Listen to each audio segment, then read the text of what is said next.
Great, so thank you all for joining us this morning.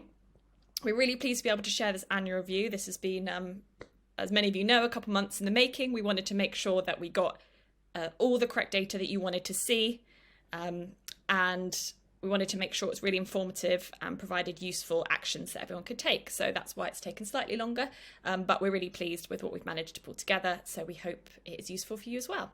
So I will now hand over to Jo, who will take us through it. Thank you, Lauren, and thank you for putting this together this morning. It's so nice to be able to share this. There's a couple of people saying they can't see me, but I'm hoping that will fix itself shortly.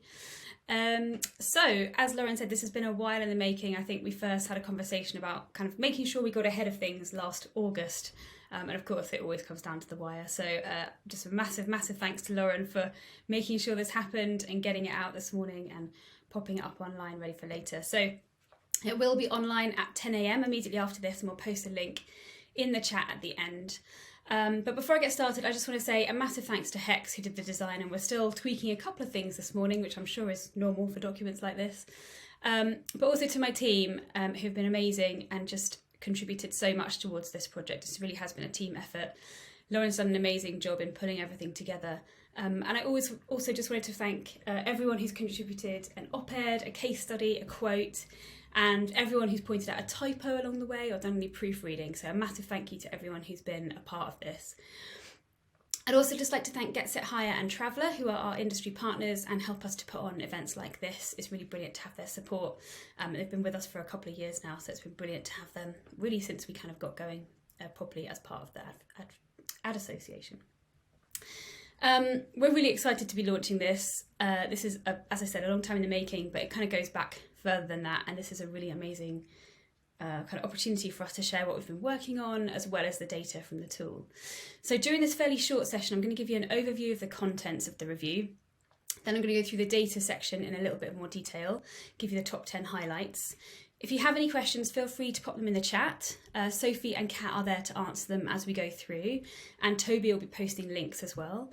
And we'll try to answer them as we go along. When we get to the data section, I'll try and answer them myself, just so they're kind of live and captured on the recording for anyone who's watching later on. If we don't get to your question and it's not answered by the review when you do download it and have a good read later, please feel free to drop us a line, and you can email us on info@weareadgreen.org. Okay, let's get started. I'll give you a little tour. So we split this first review into 7 parts. So first of all, we have an introduction with a word from myself and also the Ad Association's Chief Executive and AdGreen's Director, Stephen Woodford. Then we look at the industry impact, which runs through the scale of information that was shared with us during 2022 via the calculator, as well as how the information is categorised, who it's been entered by, some context around the carbon impact. That's the next section, Lauren. Thank you. And the next one. Lovely. So we've got some information about kind of how to contextualise carbon, some facts about the data, which I'm going to talk about in a moment.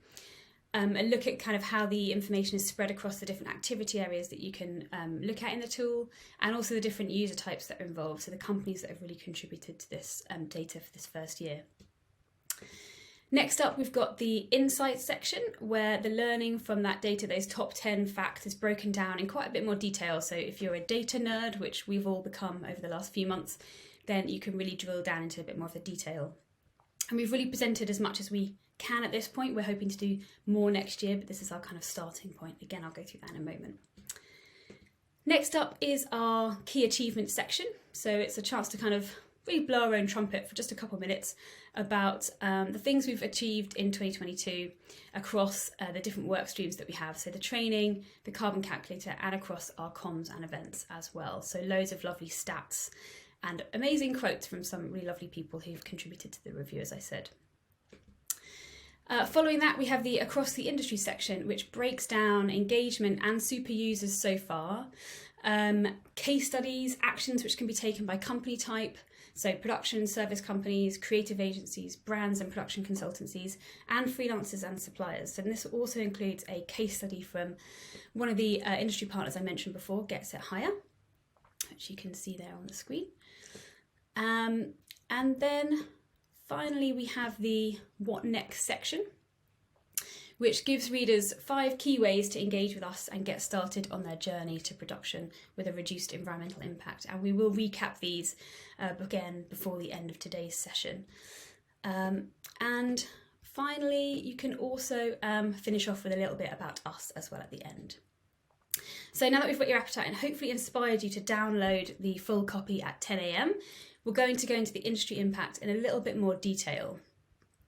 So this is the first time an insight into the carbon impact of advertising production has been available, that we know of.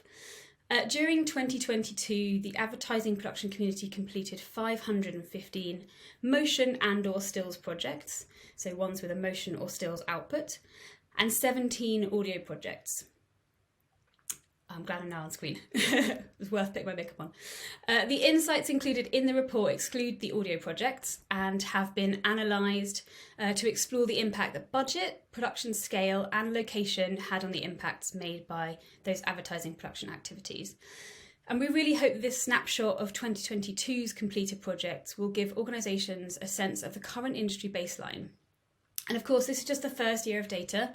And as use of the tool increases, so too will the insights that are available. Now, just a couple of notes before we get started. Completed projects analysed are those that have a last edited date between the 1st of January and the 31st of December, and which are marked complete. And those are ones which have been reviewed by AdGreen for any errors and omissions, and have been returned for adjustment if necessary, if we felt that something was missing or something had been completed incorrectly. All of these 515 projects that we have analysed have a brand attached or assigned and a budget recorded. Where the budget wasn't in pounds, we've changed it to pounds based on exchange rate on the 31st of December. So everything is in pounds for the sake of our analytics. And all data inputting is completed by the companies that are involved. So the production companies, the agencies, and in one case, which we'll mention, a production consultancy as well, working on behalf of those companies. So, before we go into some details, we're going to give you some context as to the scale of carbon for some everyday things. So, one of our favourite books as a team is How Bad Are Bananas by Mike Berners-Lee, brother of Tim Berners-Lee, inventor of the internet, so a very accomplished set of siblings. And we wanted to give you some context because not everybody knows what a tonne of carbon is or what a gram of carbon looks like. So, here are just some basic stats to really get you a sense of what's big and what's small. So if we take, for example, the 1 hour online meeting, so per laptop involved, so my laptop in this meeting, half an hour, 5 grams of carbon. That's from the energy used to power my laptop because it's plugged into the wall. But if we look at that compared to going to Glasgow, let's say, for a PPM or for a recce by flying, then that's 368 kilos. And then if you take the train, I think is on here as well. We may have taken this off. This has been a bit of a work in progress, this slide, until the very end. But there's lots of different things you can look at. Every activity will have some kind of carbon attached to it. And you're really looking at how the activity amount, the amount you've done something, so the amount of miles or the amount of electricity units you've used, for example, times a factor that's been determined by government authority or an industry. That gives you the amount of carbon that's expended. So, for example, the average footprint of a UK citizen for a year is 13 tonnes. So 13 tonnes is a good one to hold in your head as we go through this. So one person, 1 year in the UK.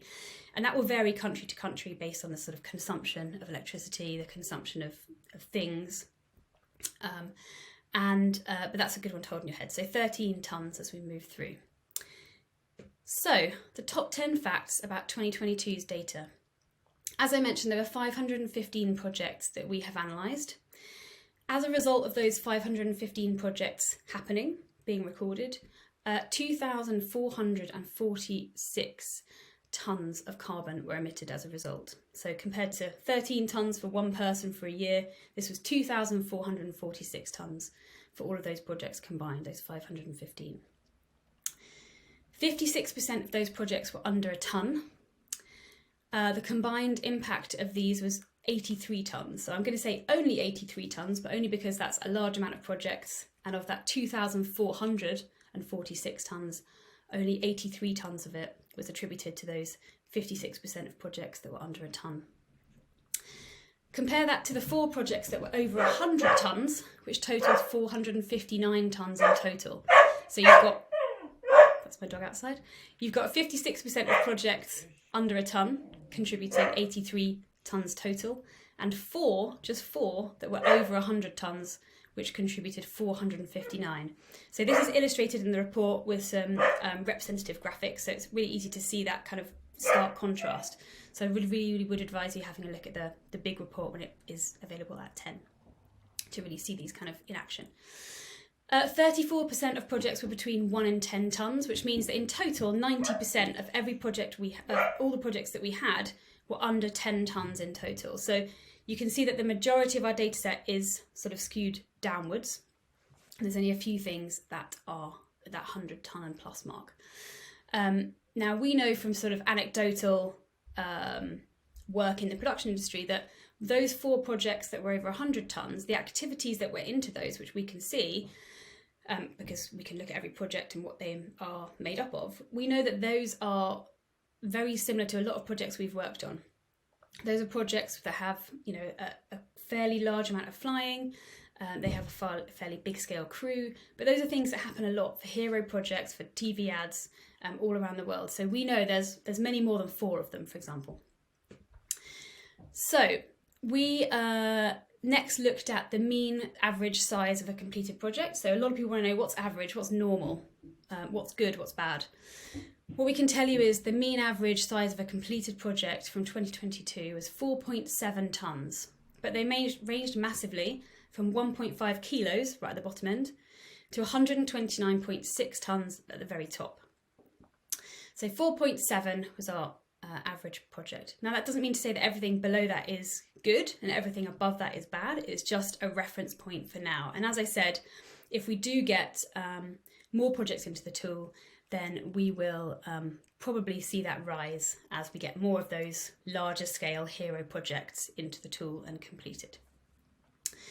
Travel and transport accounted for the most emissions generated as a result of all activities. So 62% of the emissions across our entire data set were from travel and transport activities, which of course many of those activities are air travel. And next year we'll be able to give you more broken down figures about just how much of that is air travel. Energy and fuels used to power spaces, so things like studios, locations, hotels, post-production suites, that resulted in the next biggest chunk, so nearly 25% of the emissions from the activities recorded last year came from energy and fuels to power those spaces. Materials next at 12.4%, and the activity area with the least impact was disposal at 0.6%. So pretty much as we thought it would be. This is in line with Albert's data and their findings over the past sort of 10 years. So travel and transport always the biggest. Energy and fuels to power spaces is next. Then materials, so things like catering, materials for sets, paint, timber. As I said, catering is a big one as well. And then disposal the least. So kind of how you deal with the waste is nothing compared to whether you're going to fly to get to a location or not. So that's in really broad terms. Every project is different, but it really will usually account for the most. So if we can pop on to the next slide, please, Lauren.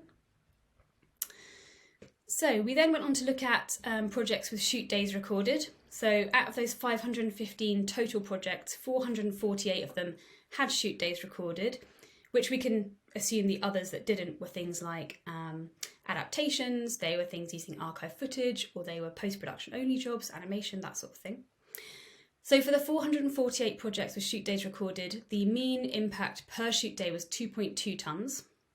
So it's another thing we get asked quite a lot. 2.2 tonnes per shoot day. We'd always said it was around 2 plus air travel, given our, or 1 to 2, I think we'd always said plus air travel. So given that our data set is skewed quite low, we think at the moment, this does kind of reflect what we thought would happen. The average budget per shoot day was 71.8. So with each of your experience, you can decide whether that feels normal to you, but that's what we have in our data set. Only 158 projects had budgets over £50,000 per shoot day. So you can imagine there are probably a lot more of those happening in the world, certainly in the UK. So we really want to get more of those larger scale projects in to kind of get a more true picture of the spread of work across the industry next year. The more shoot days, the higher the impact, as you can probably imagine, but we do need to get those larger sample sizes in for the bigger projects to really kind of know that for sure, but it does seem to be that way at the moment, certainly with the data that we have. 75% of projects both originated in the UK and have budgets in pounds, which is what you'd expect, given that it's a UK-based project at the moment. And this is what's really interesting to us, I think. 87 companies created the 515 projects, and 200 of these projects were created by just 5 organisations. So we've really got some super users, which is amazing, and we celebrate those later in the annual review as well, after the data section. But we'd love to see more companies taking part in this and completing projects as a sort of general rule. We know we have a part to play in that. We're working to make it simpler, the UX more easy to use, and just quicker input. We're putting some training out shortly about using your budget as a guide, but we'd love to see more companies get on board. So please sign up, please come and tell us how you need support, and we will work to support you. And the final fact is that one organisation created and completed 51 of the projects in our data set, and the majority of which, 49, were attributed to one single brand, which they're happy for us to tell you is MasterCard. This was a project where the production consultancy were asked to look at historical projects, and because they were historical, they had the consultant work on that project too and input on behalf of the agencies and production companies on board. So 51 of the projects were completed by one company, so they are our top user. That's Maidstone Films, who are over in the US. So some really interesting facts there, and I really, really urge you to download the full report, because there's so much more data, so many more things that we kind of want to tell you. We've got a short session right now, so I've just kind of pulled out the main 10 facts. Now, anyone who has an account in the tool and has some data in there, so has at least one completed project or one project even started, can download information about their data or about their projects.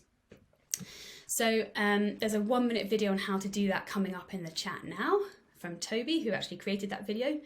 And you'll be able to see how to download that, and you can do exactly the same analysis we've done. We are not data experts. We have obviously had our data checked, but we have learned how to use pivot tables in the last few months, which has been a learning curve, and how to actually download this information and really see what's interesting about it. So anyone who has an account in the tool and has at least one project started can download their own data as well. We'll be popping the link in the chat for the report at 10. It goes live at 10. So for anyone that wants to get more in depth about any of the data we've covered, we are running a few more events. So in the coming weeks, we'll be doing online events in collaboration with the APA, IPA and ISBA, and the links for those will be going in the chat shortly. And we would love to see you there. We're going to explore the data in a bit more detail with reference to the companies that we're kind of talking to in those sessions. So the production companies, then the agencies and the brands. And we'll be looking at some of the case studies that we've got, as well as having a couple of guests. So keep your eye out for us giving you more information about those sessions, but please do book onto those when you can. They're coming up in the next few weeks. And then I'm going to leave you with some key takeaways, 5 things that you can do next, which again we'll have some links in the chat for as well. So first up, you can watch the AdGreen overview video. So if all of this is a bit new to you, you have no idea who we really are, you just thought you'd come and join this session to see what was what, you can watch that overview video and also send that around to your colleagues. Second up is to book a sustainable production session, training session. So that session really covers a little bit about the climate crisis more broadly, and then looks at the industry, how we measure carbon, why it's important, and then a bit of an in-depth look at the tool as well.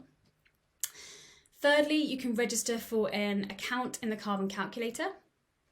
So you can do that incredibly easily. If your company is already set up, that will be done by your administrator at the company, or could even be automatic if your email address matches the one that has been set in the account for the company. Number 4 is to download your data. So once you've got started with the tool, you have some data in there, do start downloading it and analysing it. I guess we'd kind of recommend doing that once a year, so you get that kind of sense of where you're going and where you're headed. And last up, read the resources guide. So there's loads of help and tips in our resources section on the website, and a guide there for you as well. Those are the 5 things we suggest doing next. I finished a little bit early, I've realised, and we don't actually have the link live until just before 10. So I'm going to open it up and see if there are any questions that I can answer. And we'll go from there. And I'll do some filling before we have the link live. Do we have any questions, Lauren?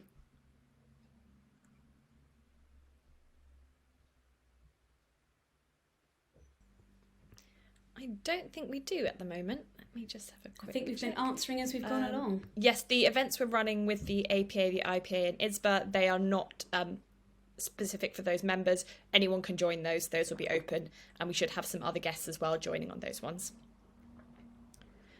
Stephen has a great question in the chat. I can answer that. Yes, Stephen. So we are, as you kind of heard during that, we are UK based at the moment, and that's where the majority of our data has come from. But we would love to get data from other countries. You'll see in the tool there's a lovely page in the map actually that talks about where the sort of engagement has come from, which countries, etc. We already have a fantastic team in the Netherlands who are working to support the industry there, and specifically working with the brands to really make them aware of what's available in terms of this data, but also with the agencies and production companies on the ground who are using the tool and doing the training, which is fantastic. So shout out to Tobias and Marty, our Dutch team. And we were also shortly going to be working with a few people in the US as well, to support us there and look at what challenges we might have in kind of rolling out use of the tool more broadly. Anyone can use it at the moment. Wherever you are, it's kind of ready to go with global factors for electricity and a number of other things. So it's perfectly usable at the moment, no matter where you are.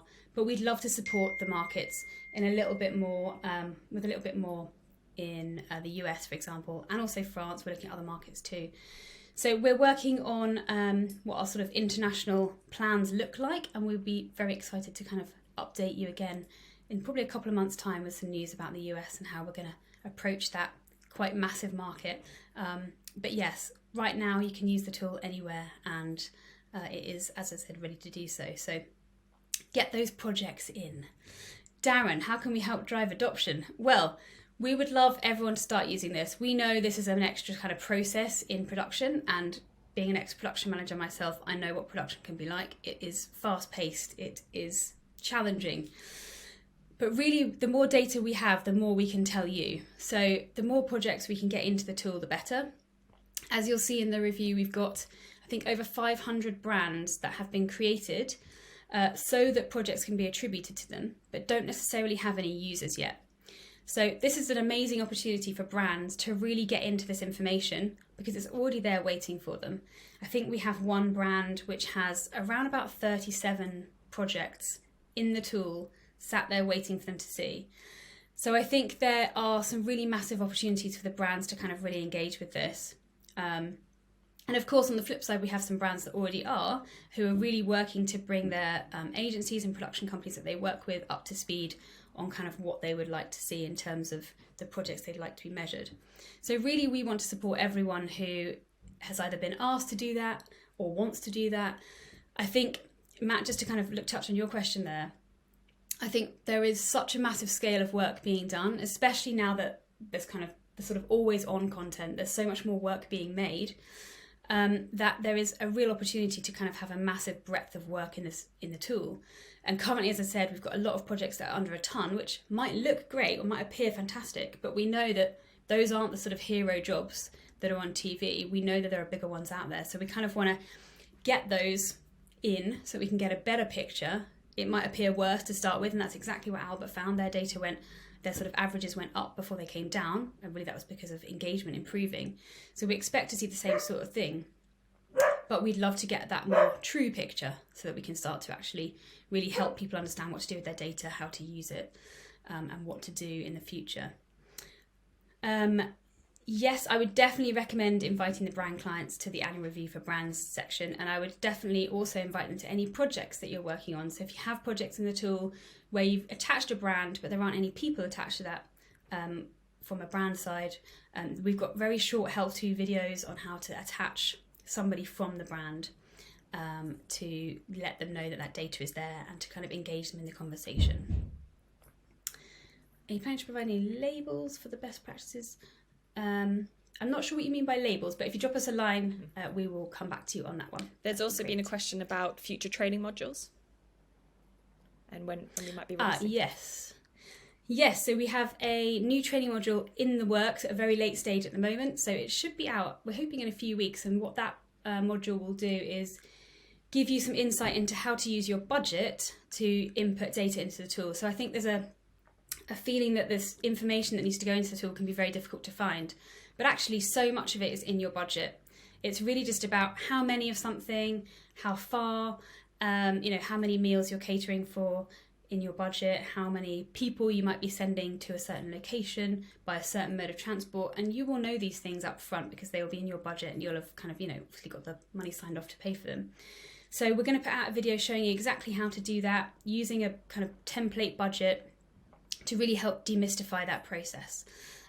So we would love to see as many people as possible joining that, and we will obviously let you know when that's available. When you do download the report, you will have the chance to put in your details for our newsletter if you're not already on it, and from that newsletter we will obviously be letting everyone know when the new modules are available, and we'll also put a newsletter out about the events as well, and when they are available. The brand event, Steph, is on the 9th of May at 3 o'clock UK time.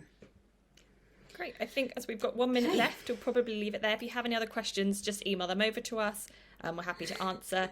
And the annual review will be going live very, very soon. If you're on our newsletter list, you will be getting a notification that will come through. The email will arrive now. It will also have the links to all the future events as well on that email. And if not, we'll put the link to the annual review in the chat, so you can go directly from here straight into it. And let me do that now. Cool. Release the link. There we go. That's now in the chat. Fantastic. So please do go and download it. Away. Thanks, everyone. Thanks for joining as well. And yes, Crypto the Corgi was very loud just at that intense moment. Thanks, everybody. Thanks all.